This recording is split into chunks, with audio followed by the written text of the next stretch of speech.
Hey everybody, this is Lynna and you're watching Lynna's Life. It's been a while since I put a video up on my channel because I've been so preoccupied with doing videos over on our transition radio channel, and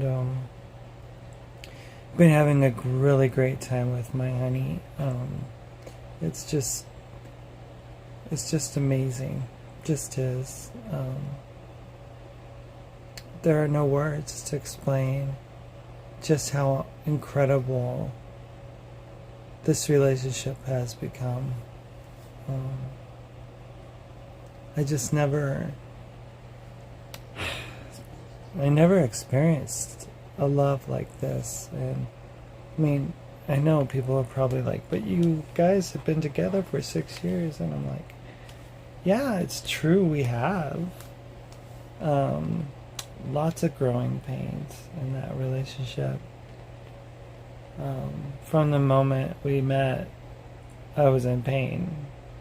And up until recently, that's what I've been in, is in pain. But it's been a lesson of growth. And just, when you transition and you've been socially brought up as a certain gender and expected to perform in the certain mannerisms and customs and ways of a certain gender, you end up adopting things that, well, when you get married and you transition, those things aren't really suitable for the role that you have accepted. And although I've never been a really overtly masculine person at all, I was never really super effeminate either. I was just a quiet kid, kind of kept to myself and kind of shy, kind of reserved, and not able to freely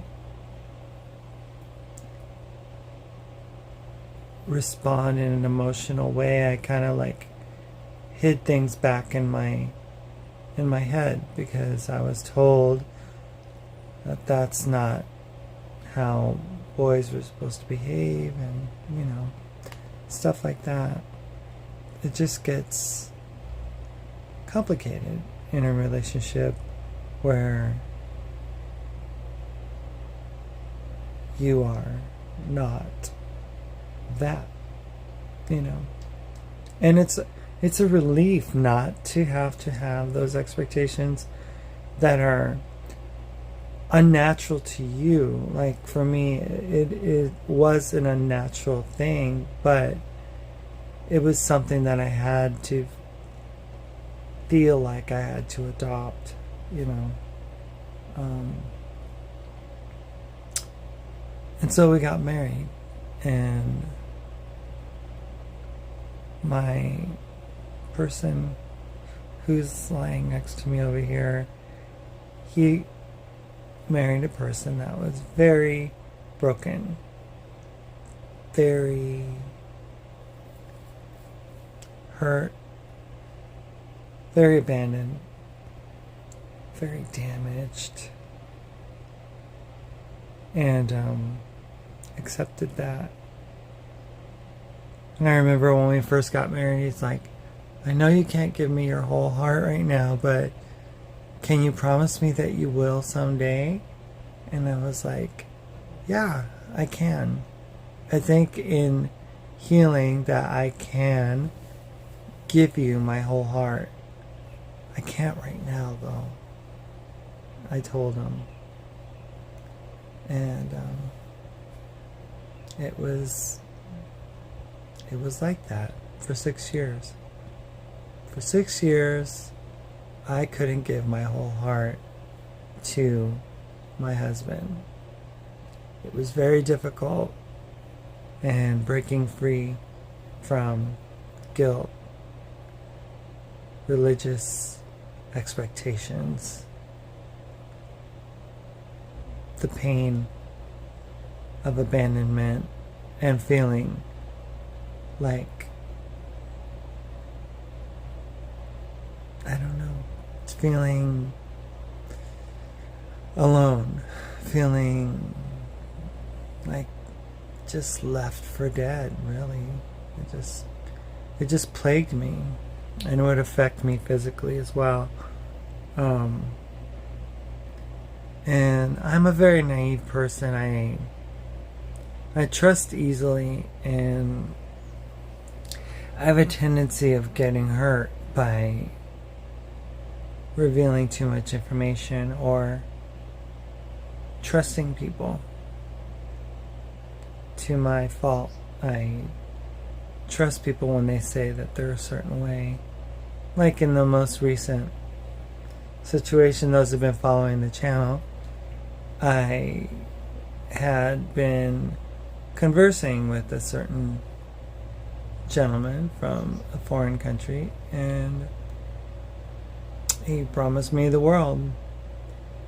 And come to find out, when Mark and I got back together, and Mark knew this guy, he's an FTM, and a person who he had spoken to and interacted with online and everything, and asked him about our relationship or pen pal connection, I don't know, whatever it was that we had going on. And the guy's like, no, I never had a relationship with that person. Just like an artist is admired, like a movie star, people have admiration for them, and they, they appreciate them from afar. But no, there's never been a relationship.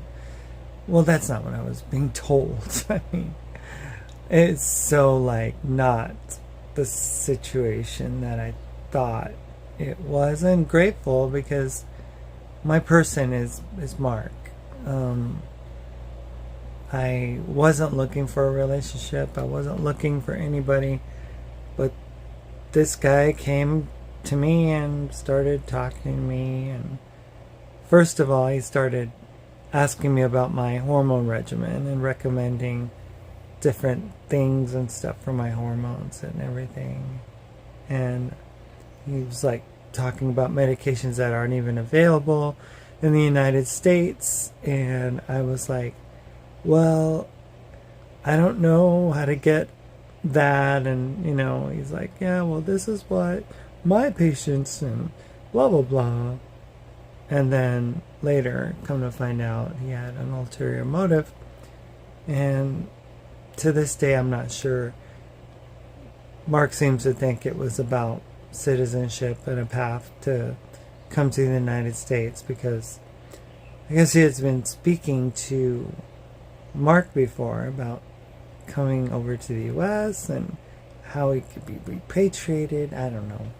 But the bottom line is that I trust so easily, and I was believing everything this guy was telling me. I mean, I remember you guys watched the videos, and I was like, I'm going to be a pampered queen in the future. All of my desires are going to be given to me. And it's all it took was Mark to say, that's not anything you would want. You would never be with that person. And I was like, yeah. And then the kicker, about 2 months ago, he comes out with this, you miss your Marquito, don't you? And I was like, ugh, why are you doing that to me? I do. And then, hiding behind some other persona that this person is capable of hiding behind. But all along, I knew that underneath everything that was happening that we were just missing each other. There's so many people out there that hate, you know. So many of you have been so mean. Because you know that I have a very soft exterior. And you know that you can just say something and it'll hurt me, right? And you might go on with this video and choose to do the same thing. And I can't stop you because, you know, I can block you, but I can't stop you. But it's sad because here I am sharing my life here. And I guess it takes guts to be open like this on YouTube and to be able to reveal every intimate detail about one's life like I have in the past 8-10 years almost.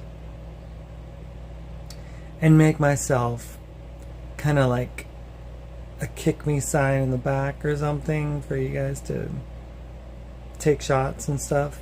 Christians have done so. Other people that just, I guess, don't like me. I don't know. But that's the thing about YouTube, is that it's this open forum of strangers coming together from around the world in this global, I wouldn't say community because we're so splintered from each other.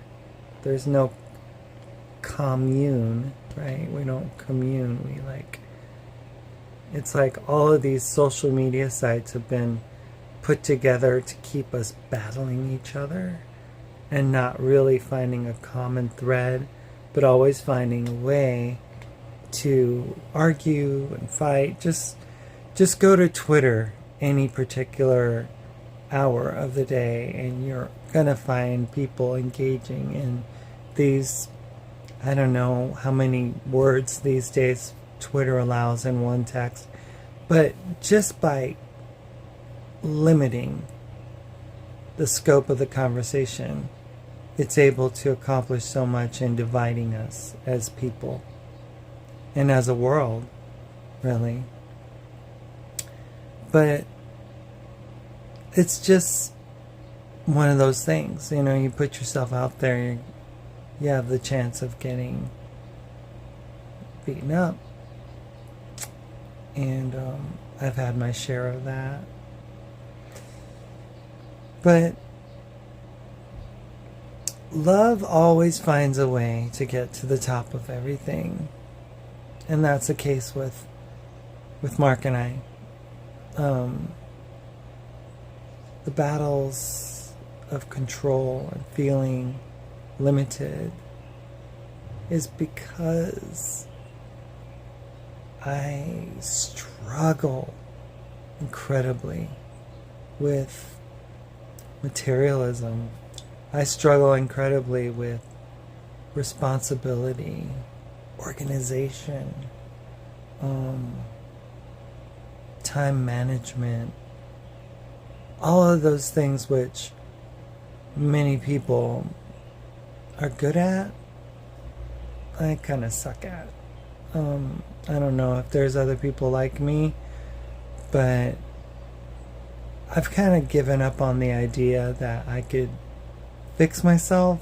Like last time when we broke up, I headed out from Arizona in hopes of repairing an old friendship. And I thought that I could just remake my life and fix it, you know.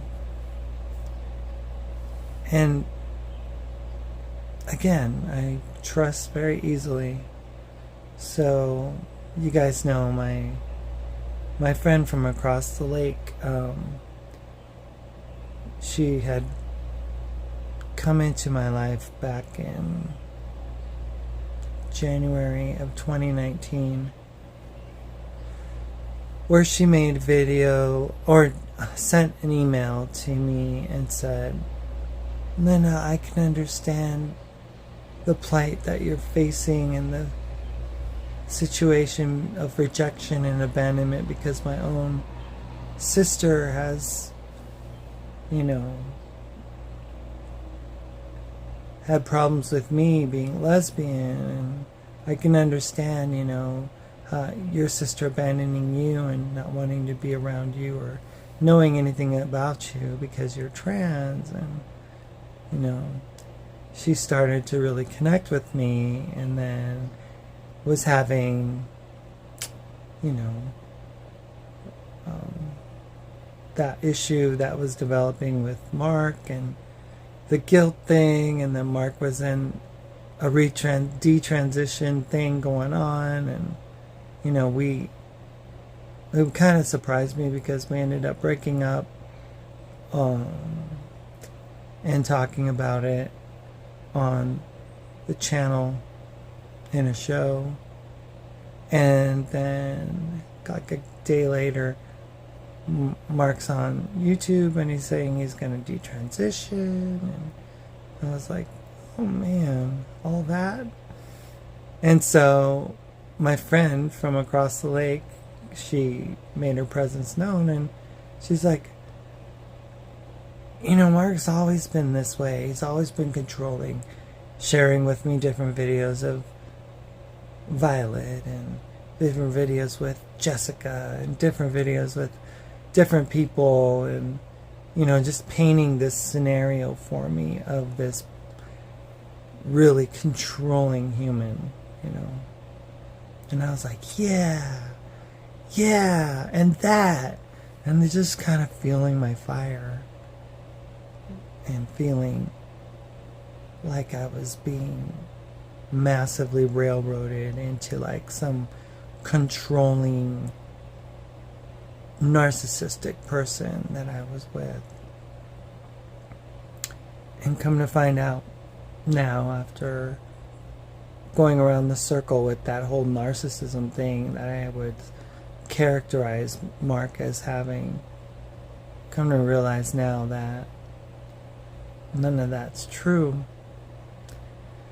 That not only did he come into my life to protect me from others because he loves me, but to protect me from myself, knowing that I wasn't capable of doing certain things, not just because he wanted to control it, but because I don't know if it's because of the abandonment issues or anything, or if I'm just like, I don't know, incapable of living my life by myself and making good decisions. But he recognized that early on. He recognized that. I mean, who actually flips their car down a mountainside? It's got to be a pretty irresponsible person to drive with one headlight and for hours. So there's something broken in me that doesn't allow me to make good decisions, good, responsible decisions. And like you guys have seen, most recently, 2 accidents. No, 2 in a week. Right, but that was he's reminding me that I had another accident in this year when I first got to this area. I was driving back to my friend's house across the lake, and I lost control of my car, ran into a snowbank because the road was slick, and just didn't make a good decision. I was probably tired again and miscalculated. And a person like me is no better than a drunk person when I'm tired, with regards to safety and protection of myself and, more importantly, other people. Just, yeah. But Mark knows that, and didn't want me driving after the accident. My doctor told me that I was just a whiplash away from being a paraplegic or quadriplegic. And Mark knows, right? Because he's a medical professional. He saw the x-rays, he saw the MRI. He knows that I'm put together and cobbled together with, not bone anymore in my neck, but, scar tissue. Just a bunch of scar tissue right now. And I attempted to work and be responsible and live my life in a way that I was trying to present a very mature and responsible person, but I ended up going, oh, I could work out of town and make money for Uber or DoorDash, and oh, it's no big deal. Let me just put it on the card, I'll just pay for it because I'm making more money now. And it's like, I end up getting myself in debt just in hotels. I mean, just stupid stuff, you guys. I mean, I bought like a $350 makeup lotion thing. I just don't know the value of money. That's why I was the one that's supposed to be responsible for it. So I marry a person who's super gifted in that area. And I mistakenly assumed that by them telling me no, that they're trying to control my life, but again, trying to protect me from my worst enemy. Who's that, you say? You, me. For some reason, I can't get things together by myself. And so, I apologize to my friend. I pretty much just beg her and say that I would love to see her and hug her neck and say how much I appreciate what she did for me, because you guys know I ended up getting breast augmentation and it got paid for by this individual. And I just, when people do nice things like that, I feel very obligated to appreciate what they've done. And, I get here to the area here where I'm living in Lake Chelan, and my friend lives across the lake. She has me stay at her place, welcomes me back, proceeds to tell me the opposite of what Mark had told me. And she's like, so while you were making that video, Maritza was telling lies about you, was saying that you were just this crazed person with a emotional temperament of a 2-year-old, and all those things. And then what? So you're saying that everything that she said, that she made it sound like I said it? She's like, you see how diabolical they are? You see how evil they are in their intent, Lynna? And I was like, gosh, wow, all this time I'm with this person, and all they wanted to do is control me. Thank you so much, friend across the lake. You've been such an inspiration for me. Thank you so much. And I was just so grateful. We celebrated. We had a wonderful meal. She's like, Lynna, whatever you need, let me help you. She bought me this and that. I got a new TV from my place. She helped me with the security deposit on the condo, which I couldn't afford. She got me a massive plate set for like 50,000 people. That is, one plate is like 8 pounds, I think. And said, yeah, this is what women do. We nest.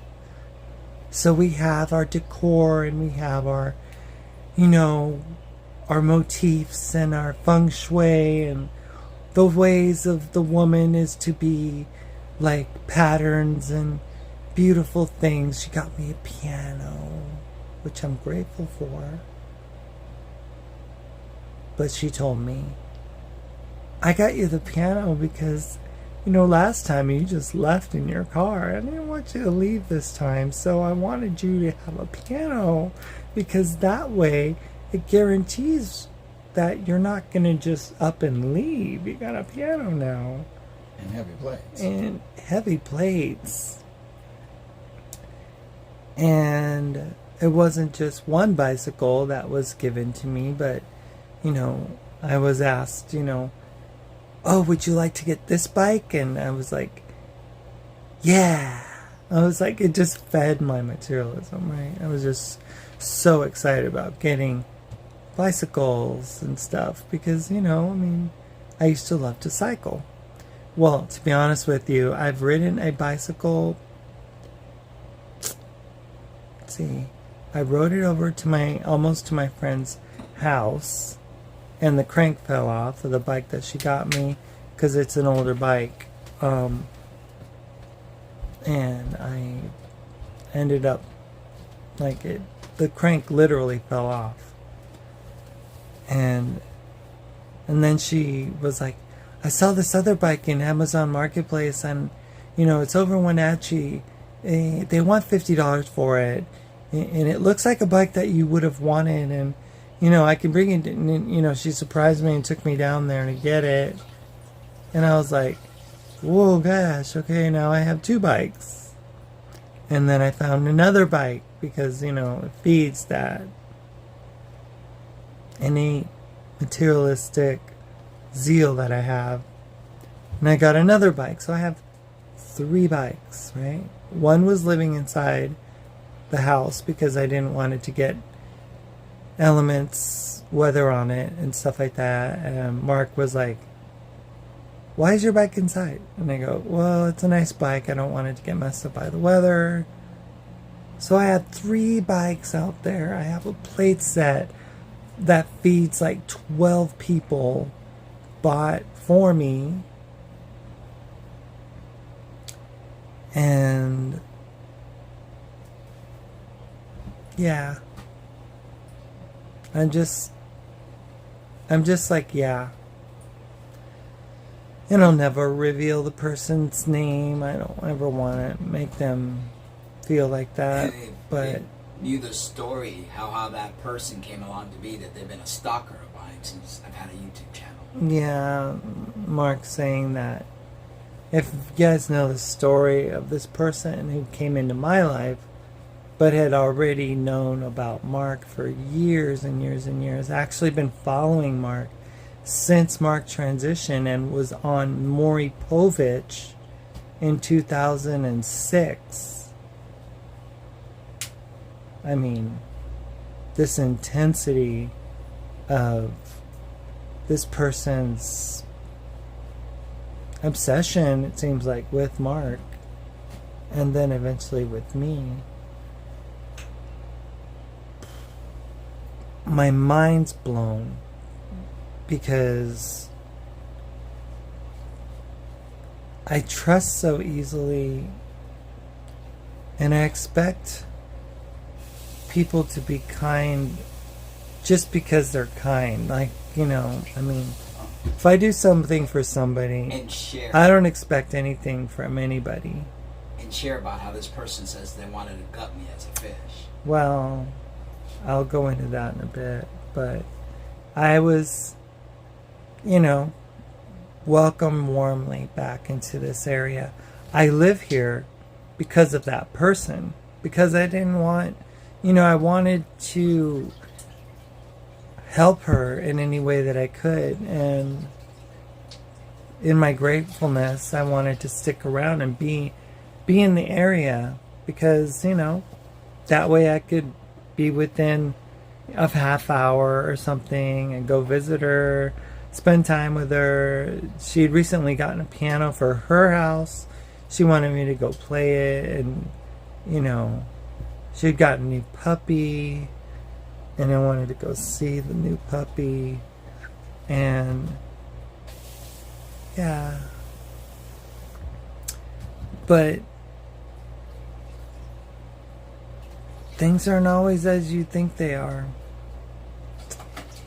In my naivete, I guess they would say, in my gullible nature of being who I am, I just expect people to be the best people. And I expect people to, to do things without,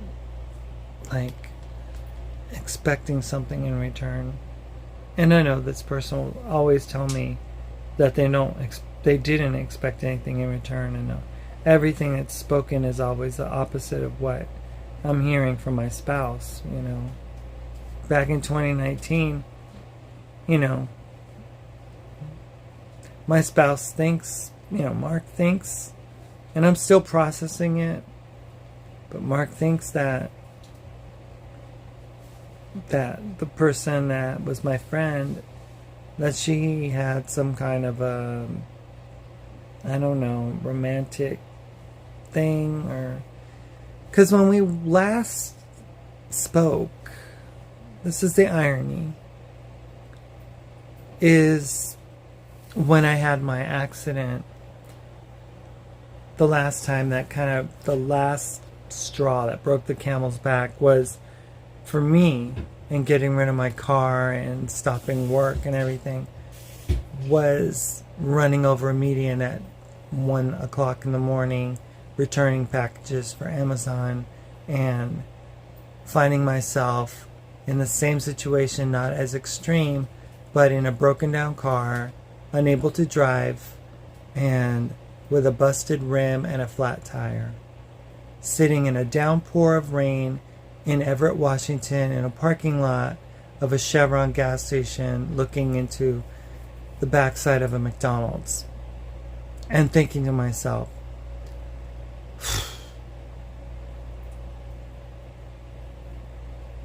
you've been here before. When are you going to learn your lesson? Is it going to take your death? Do you have a death wish on yourself? I just sat there in the downpour, knowing that I couldn't do anything, that I was stuck, that I had responsibilities, I had packages from Amazon that I had to return, that eventually that morning I had contacted Lyft, and Lyft picked me up and took me to Amazon, where I returned the packages and came back to my car and sat in my car again, waiting. And of course, my friend, once she found out, she did everything that she could to get me out of that situation. She found tires for me and a person, and I was again, in that grateful mode because they did so much. And I was able to get out of that situation, get my car out, drive eventually back home. But it was that same day, that same situation, where I texted a picture to Mark, Maritza at the time, and it's when they realized that I was going to kill myself eventually. The cat eventually runs out of its lives, right? I mean, they only get 9, and I think I'm on my 9th life right now.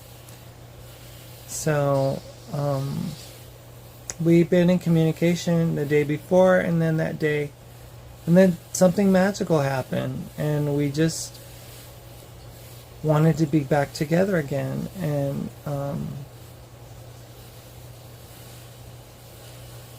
yeah, that's what happened. So I let my friend know about it, right? And I think it just shocked her. She didn't expect it, and but I didn't expect the response to be as it was with my friend. Because if you're a friend to somebody, you're just happy for them that they're finding peace, that, you know, I mean, Mark and I have been through the ringer, and I was going back to the person that I love. And sometimes love is painful. And we put each other through so many challenges and stuff. So, wow, put it all together, and it's like this crazy life that we've been living for the last 6 years, where, you know, again, given my abandonment issues and the gender issues that I have, I'm a basket case, right? I'm not all put together. And so I let my friend know, and she's very short and curt with her answers, like super like, be safe on the drive, stay alert, just stuff. And then she sends this video, which I thought was really odd. And it's that song by Sarah Bareilles, and she's singing it at the Hollywood Bowl by herself, performing it, in a sea of nobody, right? No chairs. It's like a COVID whatever special or something. The song title is "She Used to Be Mine." It struck me because she always said, Lynna, Mark always said that, I had romantic inclinations for you, but you know that I didn't, right? You know that I don't. You know that, if I really wanted you, I could have done something in the house, or I could have approached you, because I know, I'm a lesbian. I mean, we pour on the charm, I was like, yeah, I know, you're my sister, you're my friend, you're a person that, has bought me dresses and bought me plates and got me a piano and got me way to get tires, and has been like, yeah, bought me lots of stuff. It's so confusing, you guys, because it's not for Mark, but it is for me, because I thought I had a friendship, and then I get back together with Mark, and it is just absolute silence from my friend from across the lake. Supposed to be my friend. And so I respond back to my friend while I'm on the trip with Mark, coming back here. And I'm like, I hope that everything's okay between us. I hope that you're alright. I know it's awkward. The next thing I get is a text that says, you're right. It's extremely awkward. I don't even know how to process this. I'm going to go to bed and, have a good night. Not all right. I'm not alright with this. I'm not okay. And I'm like, who in the hell do you think you are? I wouldn't be okay with whatever you would want, but I would never tell you. I just wouldn't, because it's none of my business. I'm here for you as your friend. But if I'm not okay with a relationship that you're in, do you think I would tell you? No, because it's not my life, it's yours. It's not my happiness, it's your happiness. And for you to say that you're not okay with my marriage, although, yeah, I don't understand it. And I know Mark wants to get in on this. Yeah. Well, I don't want to turn it into like No, a but- bashing. No, I'm not going thing. to bash anybody. I mean, they're not worth my energy. But for a person to have been following me for as long as they have, to say that they know my life, and then all of a sudden wants to get involved in my life, and then tells my wife that if they could, they would gut me like a fish, and they would slit my throat. You know, It's not good. what's wrong with you? Seriously, It's not good. it's not. It's not good. I mean, it's, it's like, It's like you shall remain I fear, in anonymity. I fear that you are capable of doing whatever towards me because you hate me that much. I've done nothing to you. You're the one that has been watching my channel, has been poisoning my wife's mind, has been lying. Psycho lady. I have no idea.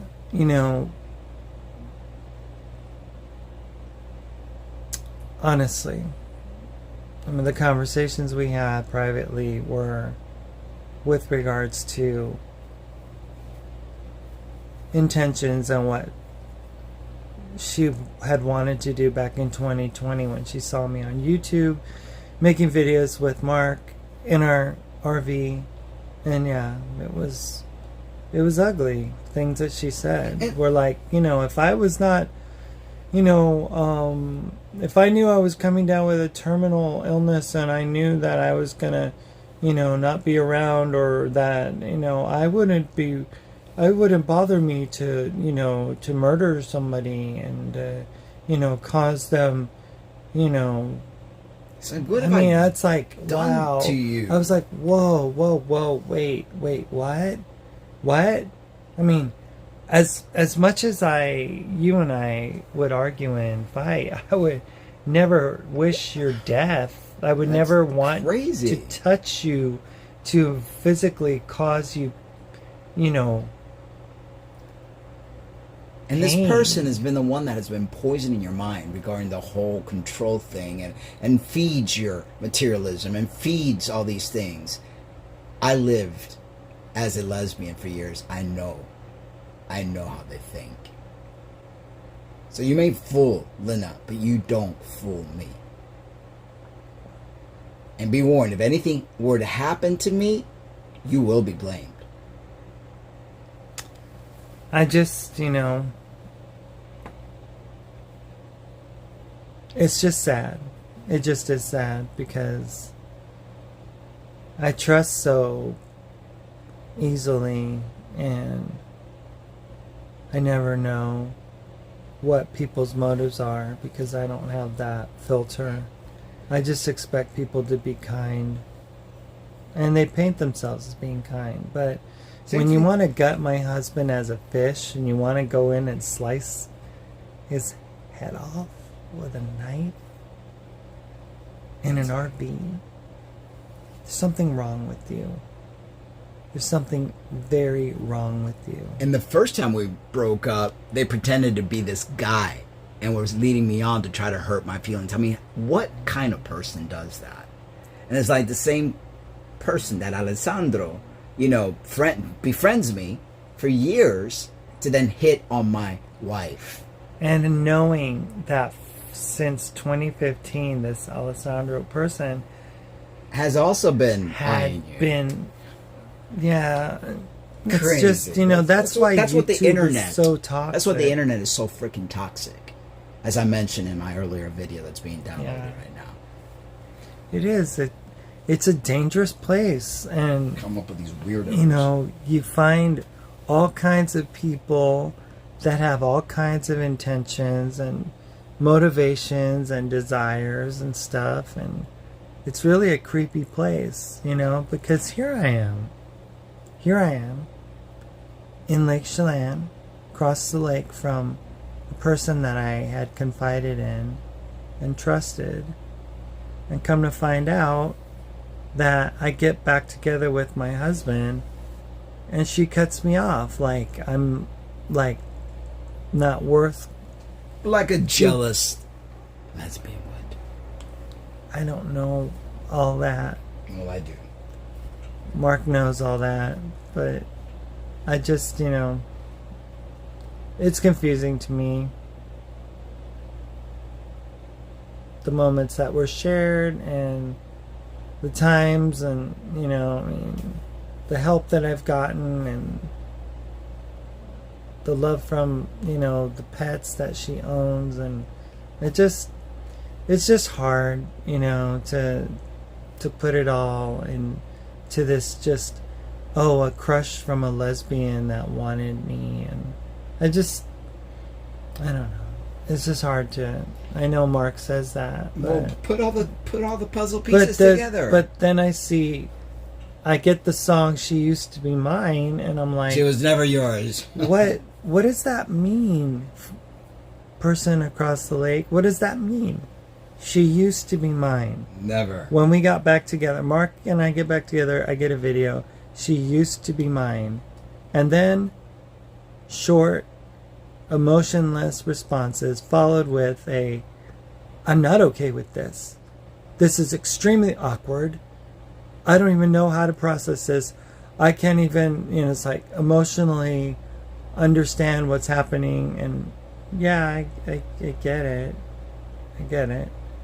I'm back together with Mark. I get it. And I know I told you, I said, I know it's awkward, but are you willing to work with me? Extremely awkward. And then it caused me to go, you know what? If this is how you feel, I don't want anything to do with you. So I blocked her on my messenger. I blocked her name on my phone. And then I unblocked after a couple of days. And I've sent messages since, but I did nothing to you for you to do this to me. But, same thing happened a month ago or so, or 3 weeks ago in Portland. So I'm just not a very good judge of character, and compatibility of people, for me, because I don't know, I'm just not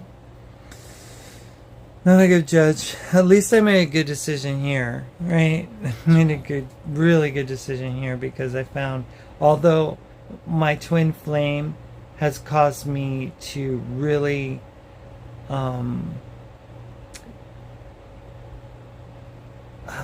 deal with a lot of things and deal with a lot of painful things.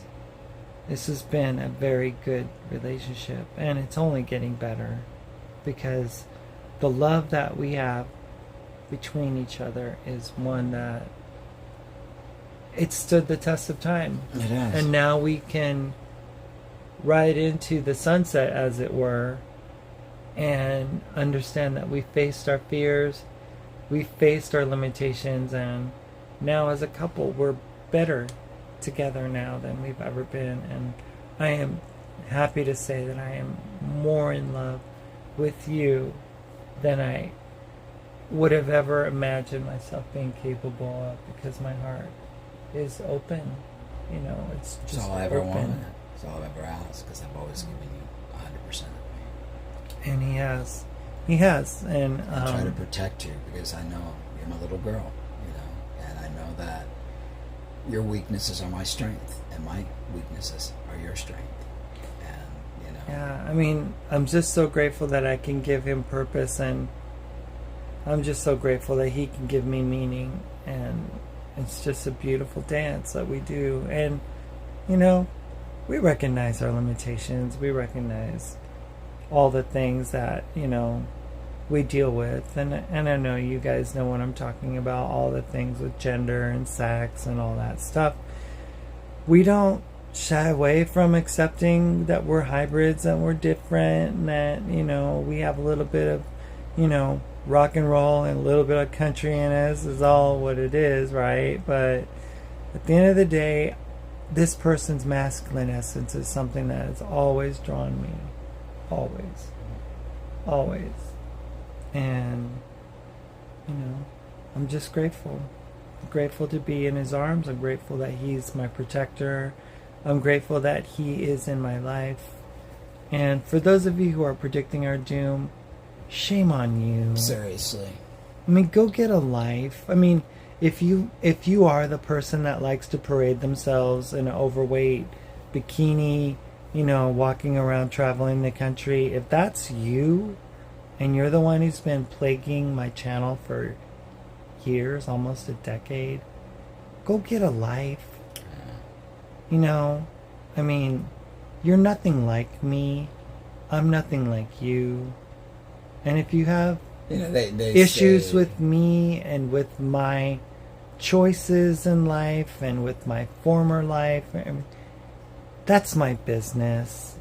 I don't get into yours. They think they have it all figured out, because they say something that when you find yourself being strong again, Oh my God. it's like How it's not stupid. like that at all. It's not about that at all. It's a journey. Religion has played a massive role in It has. our separation, the guilt, because we both got raised in very religious type household. Yeah. And the fact that your kids, and I mean so many different things, and the fact that you've been emotionally scarred throughout your life, and the fact that you have this materialistic way of being, which I'm so like the opposite, because Right. I'm very minimalist, and I like nice things too, don't get me wrong, but I know when we can and we can't afford it. I've got a good financial mind, and I know when we can get something when we can. Yeah. So my job is, as the husband, is to set that guideline and to tell you no when you need to be told no. Yeah, and it's like, I mean, now when I hear him say no, I appreciate it, because I know he's protecting me from my own worst enemy, me. Every time we split up, I come back to clean up the messes of all the financial, problems that you got yourself into.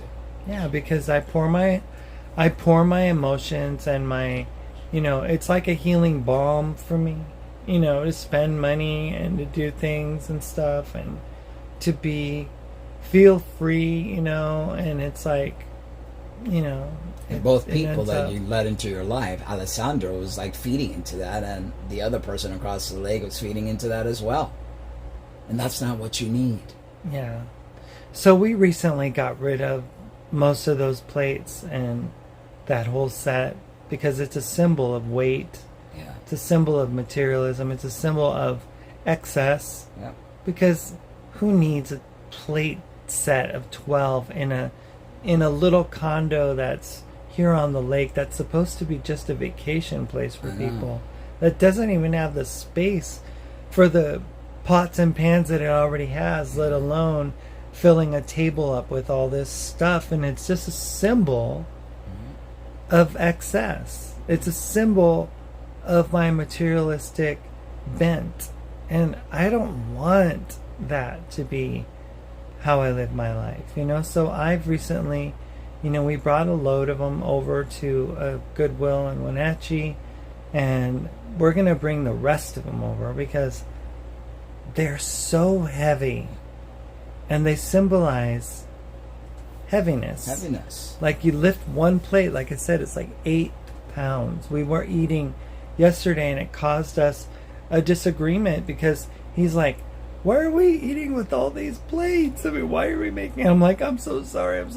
He's like, yeah, but we're like, let's not eat with all these plates. And I'm like, I'm so sorry. And yeah, because it's people say that, you made work. barf bowls, and it's like, no, he made bowls because it was a way to not be so wasteful and to manage time better, because we come put home it from all working, in a bowl. we come home from working, we're tired. Last thing we want to do is call production, and That's it's a like I always production. try to keep things simple and light.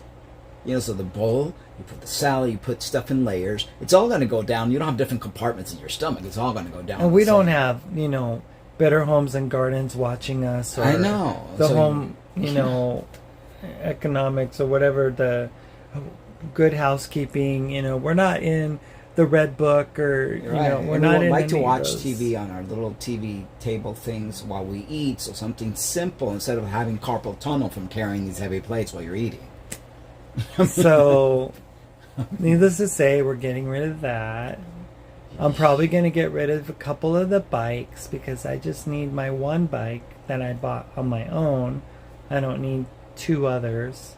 Unless you want to ride one. Oh, of course. But I'm just like, you know, it's time to trim the fat, Yeah. right? Time to trim Literally. the fat. And that's another thing. Every time we get back together or apart, it's Right. like all the fitness that's been put there is gone. So it's like, okay. Well, it's because he's the trainer. I'm not. You know, And eating healthy, not just for looking good, but for our health. You know, we're Yeah. not getting younger. So many things, you guys, that one has to process through, like that I have to deal with. And, you know, I'm just grateful that I have him by my side to help me navigate life because I really can't do life without him. And for those of you who feel that we're going to break up again, that I'm going to be thrown into the lake, that this person has some uncontrolled, maddening temper or, you know, rage or something, I don't know, and that they operate on 50% brain cells when they're with me. I mean, it's just like, how many curses do you have to use in one comment? They're just jealous. Bottom line is jealousy. That's it. Jealousy from all over, from across the lake. Jealousy from other people that hate to see what we have because they don't have it. You know? I don't know. I'm just grateful to be where I'm at with the person, my person, my Marquito, who's never lost my heart because from the moment I heard you on the phone when I was getting, you know, when I was recovering from my tracheal surgery and you called me and spoke to me for the first time and called me your celito, you had me, you know. I mean, I was totally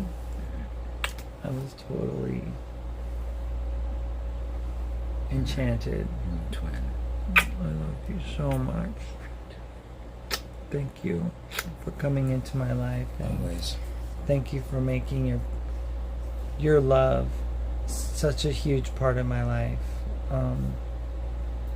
I've needed love, and that's Yeah, I love you. I'm just gonna let you love me, That's it. and I'm just gonna, you know, be your wife and live life That's it. in That's all you peace gotta do. and There's so harmony, much to live for. and stay away from others, right? Especially for those who want to gut me like a fish and slit my throat. Yeah, that's not good. That's not good. I know people think it's extreme, but it's not. It's true. It's what was said. And yeah, I don't even know what to think anymore. And I hope that we never speak ever again. There's really nothing. Nothing to say. There's really nothing to say. Not after that kind of stuff. I mean, There's no way that any kind of friendship can develop from anything like that. That's just when you want to kill somebody. crazy stuff. I don't even know if YouTube's gonna allow this video on because we talked about it, but it's dangerous. It's dangerous, and I hope that that person can heal Yeah, from that toxic from that hatred that they have Hate. towards me. I mean, that's crazy. You know, that's just bizarre. I've never done anything to you, lady. and we won't be here, you know, because we don't feel safe here. And this isn't really conducive to our life. I mean, it's beautiful to have a lake home. Don't get me wrong. Yeah, but It's just- wonderful, but it's not practical. It's not. You have people coming in and now. Like, we got rid of the people yesterday, another set of people, and then they make noise all through the night. And Leave cans on our deck, and Yeah, we come home tired from a long day at work, and it's like, and it's a vacation area, and that's what it should be kept as. But yeah, we'll find ourselves in another home in another town or another area, and we'll keep it anonymous because we have haters. Yeah. And we don't want people to know where we're at for obvious reasons. Yeah. Because if you want to gut someone like a fish, that's just not good. That's not good. All right. Well, I will see you guys in another video. I know this has been kind of a long, drawn out one, and some of you watch these. Others of you just, glance through it and stuff like that. And yeah, it's been long, but it's Lynna's life. Sometimes it's kind of long. Sometimes they take the long way around. She does. See you guys. All right, take it. Bye.